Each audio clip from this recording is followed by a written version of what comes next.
Good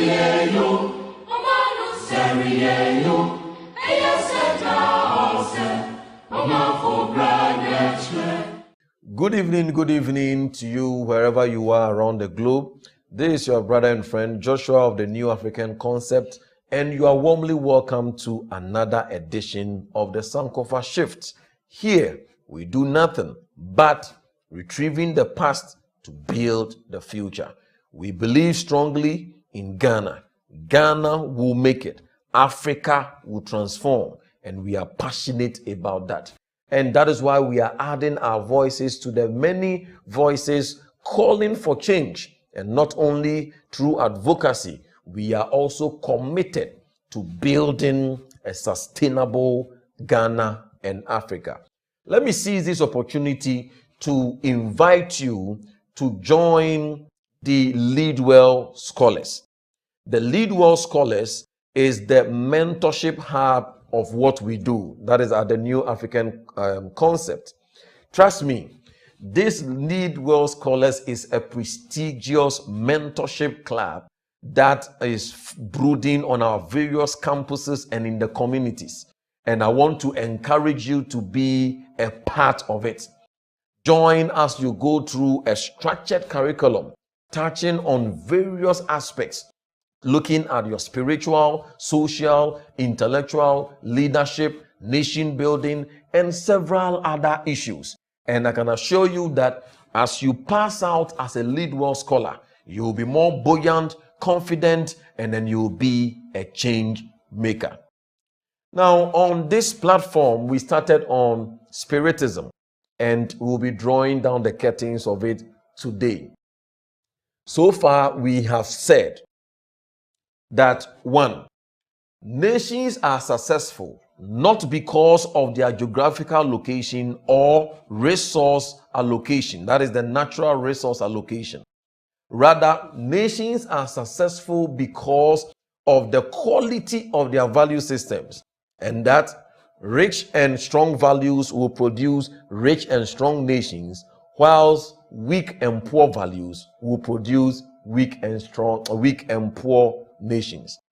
Ghana and Africa, we are within the zone of weak and poor nations because the culture, the values, the very substance that makes up the nation is weak and frail. And hence, it doesn't matter the external policies.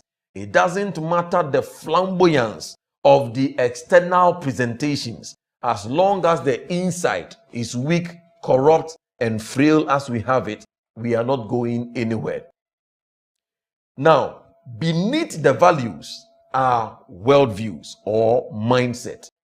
So a person's worldview determines his values, and a person's values determines his behavior, and a group of behavior becomes the culture. And it is the aggregate strength of this culture that determines whether a nation becomes successful or not. And we have opened the key that the indigenous mindset of Ghana and Africa is Spiritism. And this is the very mindset which is very responsible for our deplorable state. And until we shift from this mindset, we will not go far. And we have looked over the past 2 weeks, we have explored extensively some of the key characteristics of this mindset. And it is this mindset called Spiritism that begets or beds our values. Now, let's take some of our values. Lack of respect for time. Have you realized that we don't respect time? We don't value time. GMT, Ghana Man time, which means if the time is 9, come at 10:30.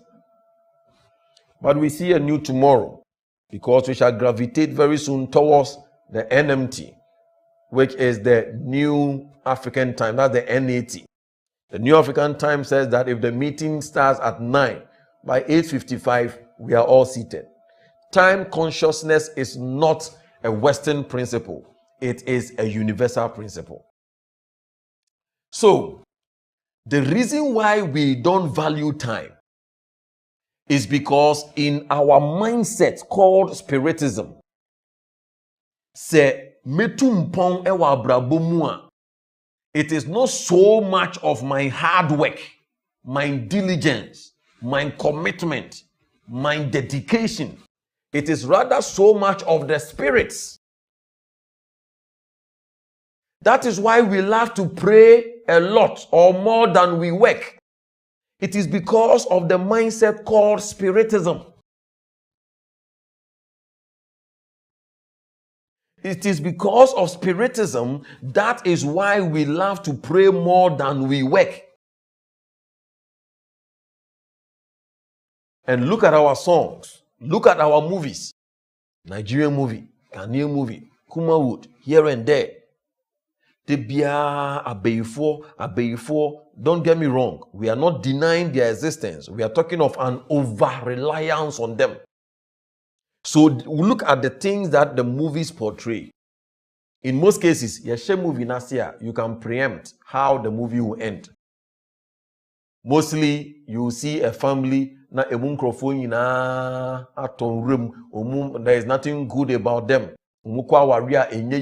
This and this. That becomes the nature of the family.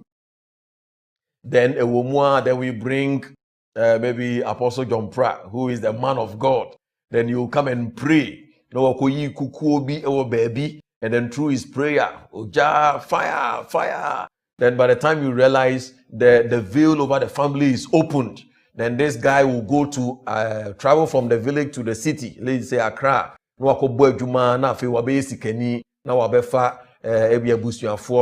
then mostly that is the storyline.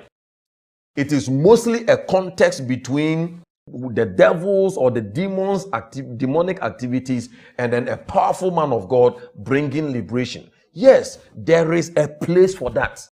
But when it is overstretched, then you realize that instead of taking up responsibility, personal responsibility, we will hide under prayer. We will hide under religion. We will hide under nyamibeye. And then it is derailing us as a people. Number two, lack of value for human life. It is in spiritism, we don't value human lives. It is because of spiritism, that is why our forefathers, they were practicing human sacrifice. How can you convince me that this mindset values human life? A mindset that says that onhini ewunti, nipa, so that they will go and continue serving him in eternity or ewa samando. So in our indigenous mindset, we don't value human lives. Fellow Ghanaians, that is why it has translated till now. We don't value human lives. Yes, human sacrifice is no more in our system, but the value of human life is still not there. And inti, road accidents is killing several people. We don't mind. Yet the contract MOB na wa bloaty budget no. Then you go for inferior, staffs, materials. And then na ya yesa pete kwan. In so top 1, 2, 3, there will be potholes, manholes. All the kind of holes will be there. Then dodgy manhole bako na we na ishia. We know how, some of the stars like Ebony and Co died through road accidents, potholes, Sunyane, Kumasi, Kwano. Now, so when you know, Bibia empusi say the way people are dying, the way we are losing the human capital. Because for every country, the greatest resource of every country or every nation are the untapped potentials of the human capital. It is not the natural resources, it is the human resources. It means the unfortunate death of one citizen is a big deal. Because this single person, look at what Mark Zuckerberg through Facebook, look at the revenues he's bringing to US. Look at Jeff Bezos through Amazon. Look at the revenues he's bringing to US. WhatsApp, TikTok. Look at the various things through the inventions and creativities, Microsoft, iPhone, that they are bringing to us. So in a sane environment, we don't joke with human lives. But once again, it is spiritism. A spiritism nti ana yen value human lives. A spiritism nti ana yen value time. A spiritism nti ana we have what we call dependency and entitlement mentality. So today, somebody completes or graduates from the university, and then he feels entitled. Say mewie tertiary intino. E was say aban ema medjuma. Okache say, can you go into photography? It is quite lucrative. Obekache will say, and then asem na working. Obi a mantina school move 4 years, 6 years, ma bomi degree. I should go and become a plumber. I should go and become a carpenter. I should go and I should become a photographer. What are you talking about? We look down on these things because we feel entitled that because of the kind of, because I've graduated and I was say me a white collar job, a blue collar job. Spiritism. And as I said, this was the mindset we had even before the coming of the white man. What about Christianity and then Islam? Islam came, but Islam has not been able to liberate Africa or Ghana from our indigenous mindset called spiritism. Christianity came, and sadly enough, for over more than 200 years of Christianity on the shores of Africa, we have done great in education, even in religion, the winning of souls. We've done great in health, contributing massively to God's kingdom and our nation. However, one thing we have not succeeded in doing is that we've not been able to give the Christian worldview to our members. So what we have today is syncretism. Syncretism is a fusion or amalgamation of two different belief systems into one. So Christianity came and then it has interlaced with our African indigenous culture. And in most cases, what we have, there are always remnants doing the right thing, but they are in the minority. What we have, by and large, and I say this with a heavy heart, and to my brethren, the church, what we have predominantly in Ghana and Africa is what we call pagan Christianity or Christian paganism.